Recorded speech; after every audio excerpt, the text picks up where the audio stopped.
Third-party controller products have gotten insanely good, like ridiculously good, like better than some of the OEM products currently out.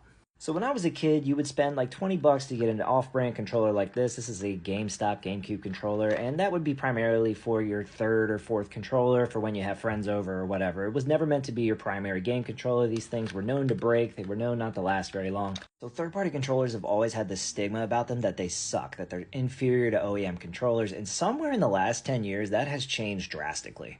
So when I hit like a couple thousand followers on TikTok and I started getting offers for products, naturally I was curious what some of the third-party controller offerings out there were. So like I got this one right here. This was one of them. This is called the MC100. It's probably a mid-tier at best type of controller. It's meant for your phone to slot in. And I have to be honest, it's solid, like surprisingly solid. So like even these like no-name controllers have stepped up in quality so much. Then you got these. These are 8BitDo Ultimate Wireless controllers. They are phenomenal controllers. I've had them for over a year now. And then if you're a retro gamer and you don't want to give up your classic controllers, 8BitDo even makes these mod kits that basically pop a Bluetooth board into the OEM shells so that you can still play all your old games just wirelessly now. Not to mention some of their specialty products here. Like this arcade stick is freaking better than some of the OEM console arcade sticks from back in the day.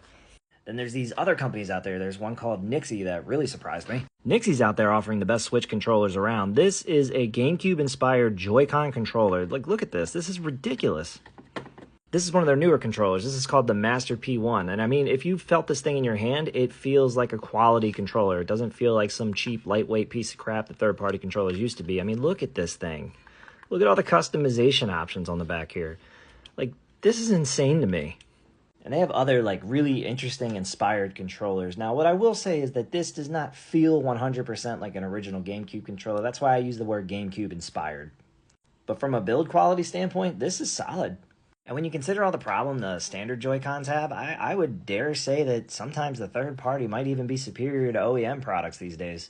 This last one here is from a company called Binbach. They actually reached out to me and I'd never heard of them before, but then I got this controller and I opened it up and like, holy crap. Again, this is hard to relay in video, but this thing feels like a quality controller. You can feel the weight behind it. The LEDs are just a really nice touch. You can change them on the fly there.